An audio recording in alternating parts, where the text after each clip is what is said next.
I mean, what the hell is going on here? That guy gets it. He's a Democrat from Massachusetts with the talent and soul to say it like it is. And that is that Trump's cabinet is a nightmare for anyone except billionaires and sociopathic old men who shit their pants. But this video is about two things: reality and whatever's wrong with 60% of this country. But first, let's hear from Jim McGovern. I mean, what the hell is going on here? And their cabinet picks so far? I mean, these are like beyond insane. Someone who is credibly accused of having sex with an underage girl.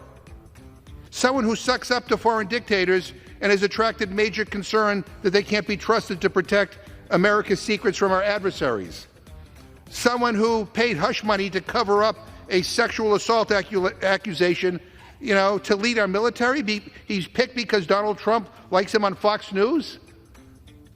Someone who says that tap water turns kids gay. I mean, this is the dream team? This is the dream team? Really? I mean, seriously, it would be funny if it weren't so sad. Sad? More like frightening, more like how democracies crumble. But before we get into the nominations, let's look at these numbers from CBS polling. 59% of Americans approve of Trump's handling of the transition. After listening to the congressman, who wasn't engaged in hyperbole, those are all facts, how does someone come to that conclusion? My only thought is compare it to bad food. Trump and McDonald's are the same. Everything about them is bad for you, yet 90% of Americans eat at McDonald's. Salt, trans and saturated fats, blood sugar spikes, all linked to kidney disease, cancer, and obesity. And 49% of voters chose Trump, who also eats at McDonald's every day. And Trump's appointments are just as dangerous as a Big Mac, fries, and a Coke, all supersized. So how did this happen? Well, how do I say this? Americans are stupid, and it's getting worse. And how did they get so stupid? I'm Maria Bartiromo. President-elect Donald Trump continuing to staff up his second administration at a record pace, putting Pam Bondi in place for AG within hours of Matt Gaetz dropping out, hoping to quickly confirm his cabinet nominees and kick off his America First agenda on day one.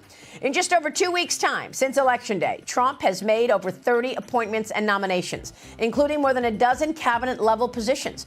It's triggering a liberal meltdown. Trump is asking the Republican Senate to confirm the worst cabinet nominees in history. I do think that they are looking to essentially shock and overwhelm the system. I'm halfway between, in a fetal position, depressed and enraged. Let's just realize we're in the chaos again. And here it is. It's just beginning. Alabama Senator Tommy Tuberville this week warning his Republican colleagues against party infighting over Trump's picks, pushing senators to stand against Democrat fear-mongering. Why are my Democratic colleagues, the media, and the establishment losing their minds over these highly qualified nominees? I'll give Trump the grifter con man credit. He's good at it. But 94% of Republicans also said how important it was for their cabinet picks to speak their minds, which of course will never happen because the second a political suck-up opposes Donnie, well, I'm sorry, you're fired. Get out of here. While Trump has sprinkled a few not-so-insane nominees like Lil Marco and Lori Chavez de Raymer, he dumped a cavalcade of incompetent ass-kissers to fill very important roles that they're clearly incapable of managing. We all know the headlines. RFK Jr. started this whole thing off with this. And they're reporting that doctors, in a deposition, that RFK said doctors found a worm in his brain that had eaten part of his brain and then died. And then, contrary to leading scientific research on the benefits of it, RFK went on to say fluoride should be removed from drinking water. And then it got crazy. Kennedy shared a theory a while ago that man-made chemicals in the environment are making children gay or transgender and causing the feminization of boys and masculinization of girls. The capacity for these chemicals that we are just raining down on our children right now to induce these very profound sexual changes in them is something we need to be thinking about as a society. They're swimming through a soup of toxic chemicals today. And the CBS poll said 80% of Republicans thought he was a good choice. I love the poorly educated. We used to laugh at that, but this is truly how he feels and exactly where we are. I'd like to welcome the fake news. And the same applies to Tulsi Gabbard. 71% of Republicans think she's the best choice to manage our entire intelligence community. So the president-elect, Donald Trump, he has selected former Democratic Congresswoman turned Trump supporter Tulsi Gabbard as his pick to be Director of National Intelligence. If confirmed, that would mean Gabbard would oversee the 18 agencies that make up the entire U.S. intelligence apparatus, including overseeing the CIA. Why this announcement is now sending shockwaves includes Gabbard's seen by many as an apologist for brutal foreign powers, including the leader of Syria, the same leader, that man, who has used chemical weapons on his own citizens.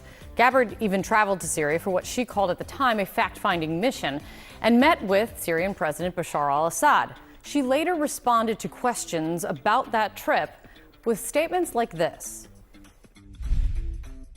Do you think Assad is our enemy? Assad is not the enemy of the United States because Syria does not pose a direct threat to the United States. The man used chemical weapons on his people. And then there is this from National Security Affairs expert Tom Nichols, writing for The Atlantic in a new piece, the following. She has no qualifications as an intelligence professional, literally none. And her appointment would be a threat to the security of the United States. Joining me right now is John Bolton, a former national security advisor under President Trump and a former U.S. ambassador to the United Nations. Thanks so much, Ambassador. Tulsi Gabbard, what are your thoughts this morning? Well, I thought it was the worst cabinet-level appointment in history. And then, of course, is Pete Hegseth. And this guy's personal life is a total disaster. Who, after Matt Gaetz was forced out for threesomes with high school juniors, said, hey, I didn't rape any minors. Will he make it through a confirmation, or will Trump try a recess appointment? I'm straight up just saying we should not have women in combat. And why would Trump pick this guy to head up the Department of Defense? Then again, the poll found Republicans like him. 64% of Republicans are apparently pro-rape military. Because Trump is vowing to initiate deportation efforts on his very first day back in office. And of course, the mass deportation thing was in there as well, with 57% of Republicans saying they wanted all immigrants who are here illegally to be deported. What would solve the whole thing in the border if they would just start shooting? Only shoot a couple and they would go home. Now, those are the headliners, but the poll also focused on issues as well. 44% of Americans think Trump will make grocery prices go down, but none of those interviewed knew how Trump would do it, because he can't. 77% said the price of eggs are too high, and that's why they voted for Trump. Are you kidding me? How many eggs do these fuckers eat that they'd be willing to vote for a traitorous, raping 34-count felon? Eggs? And finally, when asked about tariffs, it's obvious that Trump's people don't watch CNBC. Well, in terms of wages. Unless you're Hamilton, I'm kind of against it. Isn't that going to be inflationary? Of course. Is it a one-time, though, and then you sort of even out? I don't know. I mean, when you see tariffs like that, obviously you think about 1929. And Trump and the people in this poll obviously don't understand tariffs either. 83% of Republicans think that tariffs are a good thing and will lower prices, which is like saying sleeping with hookers will improve your marriage. And as I promised, the deportation of 12 million people, along with charging countries more to sell their goods here, will devastate our economy. That's according to everyone from Goldman Sachs to the Wall Street Journal. They all say the same. Trump has no idea what he's doing. And apparently, neither does the American public. There are demonic forces. McGovern's right. Everything's good, and it's going to get worse. I mean, the American economy is surging. Inflation is still dropping. Unemployment is down. And America's immigrants are the reason behind the growth in most of the agriculture and manufacturing sectors. Biden is handing over a healthy child to a party that has no idea how to change a diaper, much less foster its growth. And I hear they're taking a kid to McDonald's. Damn right. I'm as mad as hell. Don't you love me? This is not a normal election. Whether the women like it or not. Suck my fat one. This isn't their Republican Party anymore. Who's with me? Trust me. Shut the fuck up, Dan. Who's with me? Oh, yeah, the lie. Indictable. Out of sheer morbid curiosity, I'm allowing this freak show to continue. I don't want to talk about this stuff. Am I wrong? Yes. Tick-tock. You're in a lot of trouble, Donnie. I think he's crazy. I'm Chip Franklin.